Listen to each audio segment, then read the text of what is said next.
Kalian akan mengejar-ngejar kepemimpinan. Itu Nabi bilang begitu. Dengan berbagai macam alasan.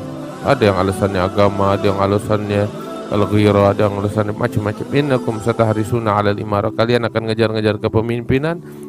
Wa innaha satakunu nadamah yaumal qiyamah. Nabi bilang, dan kalian tahu itu kepemimpinan yang kalian kejar-kejar akan menjadi penyesalan bagi kalian di hari kiamat. Na'udzubillah.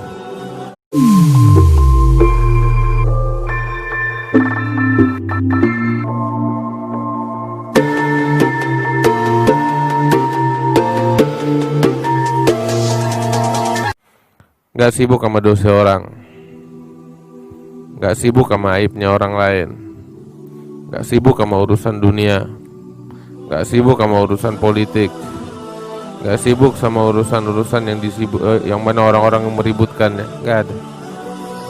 Sebab mereka tahu hidup di dunia bukan bakal itu. Itu semuanya kotoran, itu semuanya sampah, polusi kehidupan. Dan mereka diciptakan oleh Allah bukan bakal itu. Mereka diciptakan oleh Allah untuk menghamba kepada Allah, sehingga mereka sibuk dengan itu. Enggak ada lagi lain.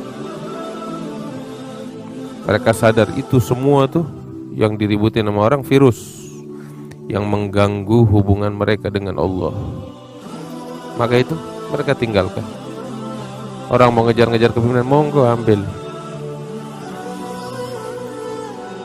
Mereka tahu betul apa yang disabdakan oleh Nabi Muhammad SAW di dalam hadisnya yang sahih. Innakum satahrisuna 'alal imarah wa innaha satakunu nadamah yaumal qiyamah. Kalian akan mengejar-ngejar kepemimpinan. Itu Nabi bilang begitu. Dengan berbagai macam alasan. Ada yang alasannya agama, ada yang alasannya al-ghira, ada yang alasannya macam-macam. Innakum satahrisuna 'alal imarah. Kalian akan ngejar-ngejar kepemimpinan. Wa innaha satakunu nadamah yaumal qiyamah. Nabi bilang, dan kalian tahu itu kepemimpinan yang kalian kejar-kejar akan menjadi penyesalan bagi kalian di hari kiamat. Na'udzubillah. Nabi bilang gitu. Karena itu mereka tanggalkan. Mereka tanggalkan itu semua. Sehingga mereka fokus di dalam penghambaan sejati kepada Allah. Mereka tahu tempat pandangan Allah adalah hati, sebagaimana Nabi bilang di dalam hadisnya yang sahih sallallahu alaihi wasallam. Beliau katakan, innallaha la yanzuru ila ajsamikum wala ila suwarikum walakin yanzuru ila qulubikum wa niyatikum wa fi riwayatin wa amalikum. Allah enggak lihat kepada jasad kalian, bentuk tubuh kalian, fisik kalian. Yang dilihat hati, yang dilihat amal perbuatan, yang dilihat niat kalian, kata Nabi Muhammad sallallahu alaihi wasallam. Sehingga mereka fokus dengan hati, dengan amal, dengan niat. Mereka tahu betul ucapan Nabi Muhammad SAW yang mengatakan, ala inna fil jasadi mudghah idza saluha saluhal jasad kullu wa idza fasadat fasadal jasad kullu ala wahyal qalb. Dalam diri kita ada satu gumpalan daging, kalau benar semuanya benar, kalau rusak semuanya rusak. Apa itu? Hati. Karena itu mereka sibuk di situ memperbaikinya. Sebab mereka tahu kalau ini baik semuanya jadi baik, kalau ini buruk semuanya jadi buruk. Umat hancur, moral terpuruk. Apa sebabnya? Ini dia, penyakit hati. Mereka sibuk di situ. Makanya Al-Hayy Abdullah bin Husain Balfaqih mengatakan, lahu ishtiqalun bihifdzi sirri anda khadin laithun nizali idza ma'araka rugaba. Mereka sibuk membersihkan tuh hati dari segala hal yang dimurkai oleh Allah Subhanahu wa taala. Dan betul, hati mereka adalah hati yang bersih. Hati mereka hati yang suci. Sampai Sayyidina Al-Adani ketika membaca kitab Ihya Ulumuddin, dia heran, bingung sama Imam Ghazali. Ini Al-Ghazali kok sampai nyebutin berbagai macam contoh penyakit riya. Contohnya disebutkan secara mendetail. Ya. Sampai bingung Imam Al-Adani. Bingung kenapa? Kok ada ya orang kayak begini? Artinya dia saking bersih itu hati, enggak pernah menganggap yang kayak begini ini ada di muka, padahal banyak. Saking bersihnya hatinya. Ada satu lagi muridnya Habib Abdullah bin Husain bin Tahir, kalau saya tidak salah. Kebetulan kampungnya jauh, datang ke Habib Abdullah bin Husain pengen belajar. Diterima jadi murid Habib Abdullah bin Husain. Abdullah bilang sama dia, karena kampungmu ini jauh, ya udah kamu pulang baca kitab Ihya Ulumuddin. Nanti kalau udah hatam, pelajarin betul-betul, amalin, udah hatam, datang lagi kemari. Gak lama dia balik lagi, hayo Abdullah. Tanya, udah hatam belum Habib? Kenapa?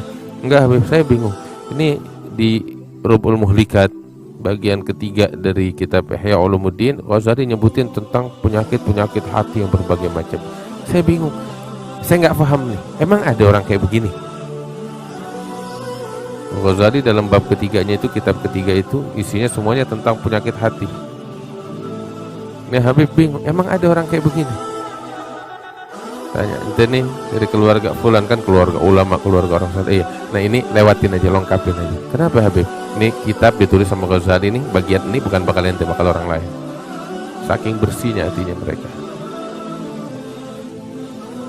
Hati bersih. Makanya Sayyidina Syekh Abu Bakar bin Salim ketika di dalam munajatnya Allah Subhanahu wa taala memberikan kepadanya satu anugerah besar. Doa dikabulkan oleh Allah, satu doa. Pengen apa? Ya. Syekh Abu Bakar ditawarin. Sebabkan betul-betul perhatian Sayyidina Syekh Abu Bakar terhadap anak keturunannya. Apa ditawarin? Pilihan. Anak keturunan yang dijadikan ulama atau orang-orang yang hatinya bersih. Maka Syekh Abu Bakar bin Salim bilang, ane pilih agar Allah jadikan anak keturunan ane semuanya diberikan hati yang bersih, qalbun salim. Kalau ilmu mereka bisa dapetin gampang, tapi yang istimewa tuh hati yang suci. Apa artinya ilmu yang luas kalau hati penuh dengan kotoran?